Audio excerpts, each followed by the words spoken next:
नमस्कार दोस्तों, मैं रजत कुमार स्वागत करता हूं आपके अपने YouTube चैनल जीके नगर में। आज हम लोग भारत के प्रमुख युद्धों के बारे में चर्चा करेंगे और कुछ ऐसे युद्ध के बारे में चर्चा करेंगे और युद्ध होते कैसे हैं, क्यों होते हैं, वो भी हम चर्चा करेंगे और कब और किसके बीच लड़ा गया ये भी आज हम लोग चर्चा करने की कोशिश करेंगे। तो सबसे पहले हम लोग युद्ध के बारे में जानते हैं कि युद्ध होता क्यों है। तो पहले क्या होता था ना कि बहुत सारे राजाओं के द्वारा दूसरे राज्यों पर आक्रमण करने के लिए या उस पर अधिकार जमाने के लिए एक राजा दूसरे राजा के बीच, एक राजा से दूसरे राजा के मध्य युद्ध होता था। ठीक है, तो वही युद्ध के बारे में आज हम लोग चर्चा करने वाले हैं। तो सबसे पहले हम लोग आते हैं हार्ड स्पीच युद्ध, जो कि बहुत ही इम्पोर्टेंट है और अक्सर एग्जाम में आते ही रहते हैं। तो हार्ड स्पीच युद्ध के बारे में अगर हम चर्चा करें, अगर हम हार्ड स्पीच युद्ध के बारे में अगर बात करें तो हार्ड स्पीच युद्ध 326 ईस्वी में हुआ था। ठीक है, कब हुआ था?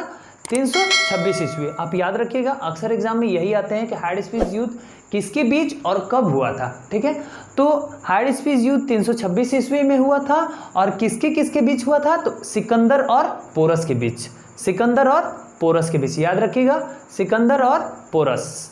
तो हम लोग हार्ड स्पीच युद्ध के बारे में जान लिए और कब हुआ था ये भी हम लोग जान लिए और किसके बीच हुआ था? तो सिकंदर और पोरस के बीच। और हाँ, सिकंदर और पोरस के बीच जब हुआ था तो इनमें जीत किसकी हुई थी? ठीक है, ये भी तो जानने वाली बात है।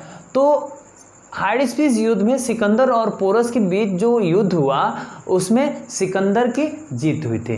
ठीक है, बढ़ते हैं आगे है कलिंग युद्ध, जो कि दूसरा है कलिंग युद्ध, जो कि 261 ईस्वी में लड़ा गया। कब लड़ा गया था? याद रखिएगा, 261 ईस्वी में किसके बीच लड़ा गया था?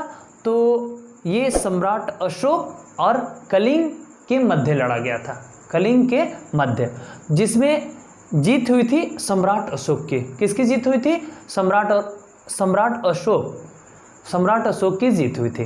ठीक है, कब लड़ा गया था ये भी याद रखिएगा, 261 ईस्वी में। तो हम लोग दो युद्धों के बारे में चर्चा कर चुके, कौन कौन से? हार्ड स्पीच और कलिंग। हार्ड स्पीच 326 ईस्वी सिकंदर और पोरस के बीच लड़ा गया था और कलिंग का युद्ध 261 ईस्वी, जो कि सम्राट अशोक और कलिंग के मध्य लड़ा गया था, जिसमें सम्राट अशोक की जीत हुई थी। ठीक है, बढ़ते हैं आगे, जो कि सिंध युद्ध 712 ईस्वी में हुआ था। कब हुआ था? 712 ईस्वी में। और किसके बीच लड़ा गया था?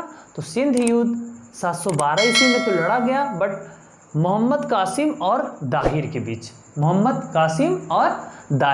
लड़ा गया था और जिसमें जीत किसकी हुई थी? तो मोहम्मद कासिम। तो सिंध युद्ध 712 ईस्वी में हुआ था। कब हुआ था? सिंध युद्ध 712 ईस्वी में मोहम्मद कासिम और दाहिर के बीच। और हाँ, एक बात और, जो भी आपको ये दो राजाओं के बीच जितना भी युद्ध हुआ, ठीक है, ये जो आगे वाला जितना भी आप लोग के सहूलियत के लिए लिख दिया गया है कि सिकंदर सम्राट, मोहम्मद कासिम, पृथ्वीराज चौहान, मोहम्मद गौरी वगैरह, जितने भी आगे जो आपको नाम दिख रहा है ये चार्ट में, ये सभी विजयी राजा थे और ये जो थे पराजित राजा थे। ठीक है, ये जो आपको दिख रहा है ये विजयी राजा थे और ये पराजित, जो कि हारे हुए राजा थे। तो आगे अब जानने की, अगर आपको अब आगे बताना नहीं पड़ेगा। ठीक है, तो बढ़ते हैं तराई के युद्ध। चौथा है तराई का युद्ध, तराई का प्रथम युद्ध। तराई का प्रथम युद्ध कब हुआ था? तो तराई का प्रथम युद्ध 1191 ईस्वी में हुआ था। बहुत ही फेमस युद्ध है। कौन सा?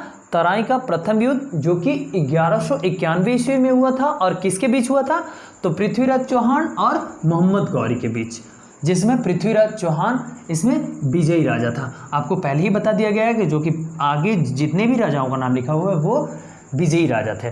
तो तराई के प्रथम युद्ध 1191 ईस्वी में हुआ था और किसके बीच हुआ था? तो पृथ्वीराज चौहान और मोहम्मद गौरी के बीच, जिसमें पृथ्वीराज चौहान की जीत हुई थी। ठीक है, बढ़ते हैं आगे, जो कि पांचवा है तराई का द्वितीय युद्ध।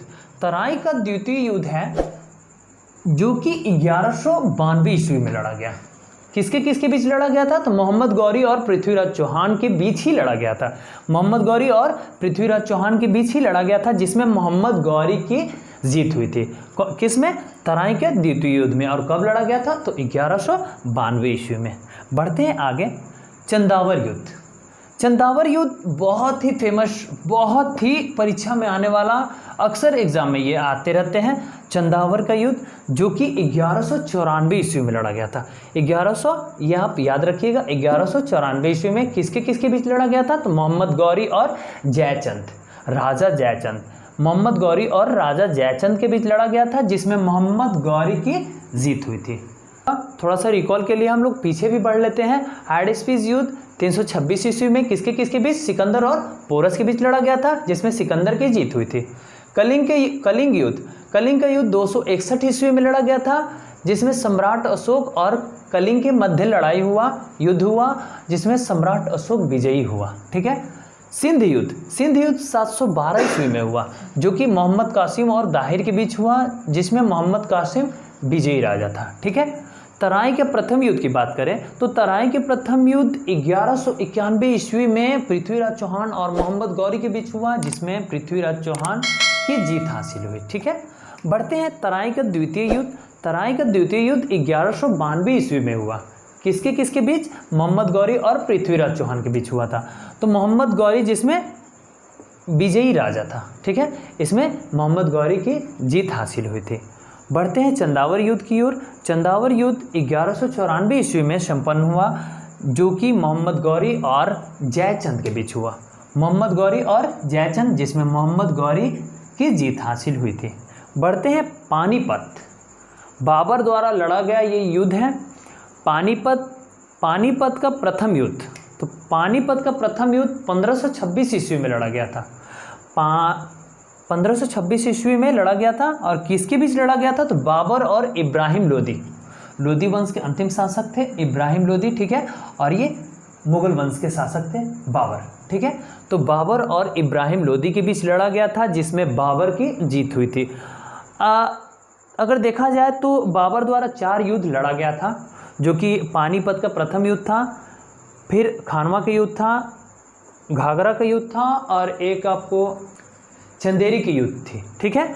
तो हम लोग आज इस लिस्ट में हम लोग बाबर द्वारा 3 ही युद्ध के बारे में चर्चा करेंगे, जो कि पानीपत का प्रथम युद्ध है, जो कि 1526 ईस्वी में लड़ा गया था। ठीक है। और बाबर और इब्राहिम लोदी के बीच, जिसमें बाबर की जीत हुई थी। ठीक है। बढ़ते हैं आगे। खानवा का युद्ध। तो खानवा का युद्ध की बात करें तो खानवा का युद्ध 1527 ईस्वी में लड़ा गया। कब लड़ा गया था ये याद आप जरूर से रखिएगा। 1500, अक्सर लोग इसी में मिस्टेक होते हैं। ठीक है। तो 1527 ईस्वी में लड़ा गया था। किसके किसके बीच? बाबर और राणा सांगा के बीच। बाबर और राणा सांगा के बीच हुआ था, जिसमें बाबर की जीत हासिल हुई थी। बढ़ते हैं आगे। आगे बढ़ने से पहले हम लोग ऊपर आप थोड़ा स्क्रीनशॉट वगैरह ले लीजिएगा, और अगर आपको हमारा वीडियो अच्छा लगे तो आप हमारे वीडियो को लाइक कीजिएगा, शेयर कीजिएगा एंड सब्सक्राइब कीजिएगा, और साथ ही साथ बेल आइकन को दबाना नहीं भूलेगा, ताकि अगली वीडियो की नोटिफिकेशन आप तक सबसे पहले पहुंच सके। बढ़ते हैं आगे। घाघरा का युद्ध। घाघरा का युद्ध बहुत ही परीक्षा की दृष्टि से बहुत ही इंपॉर्टेंट है। घाघरा का युद्ध 1529 ईस्वी में लड़ा गया था। कब लड़ा गया था? तो 1529। हम बार बार बोलने की कोशिश कर रहे हैं। कब लड़ा गया था? तो 1529 ईस्वी में। किसके किसके बीच? बाबर और अफगानों के बीच लड़ा गया था। किसके किसके बीच? बाबर और अफगानों के बीच लड़ा गया था। कौन सा युद्ध? घाघरा का युद्ध। कब लड़ा गया था? तो 1529 ईस्वी में। ठीक है। बढ़ते हैं आगे, जो कि आज का अंतिम युद्ध है, जिसका नाम है चौसा का युद्ध। चौसा का युद्ध 1539 ईस्वी में लड़ा गया था। कब लड़ा गया था? तो 1539 ईस्वी में। और किसके बीच लड़ा गया था? शेरशाह सूरी और हुमायूं के बीच लड़ा गया था। शेरशाह सूरी जो कि बिहार के सासाराम के से बिलोंग करते थे। ठीक है। शेरशाह सूरी और हुमायूं के बीच लड़ा गया था चौसा का युद्ध। कब? 1539 ईस्वी में। बस इतना ही। मिलते हैं अगले वीडियो में, और अगली वीडियो में हमारा कोशिश होगा कि ये जो आपको 10 जो आपको ये युद्ध दिख रहा है, ये युद्ध के आगे जितने भी और बहुत सारे युद्ध हैं और जो कि बचे हुए हैं, उनको भी याद कराने की कोशिश करेंगे। तो मिलते हैं अगले वीडियो में, तब तक के लिए नमस्कार।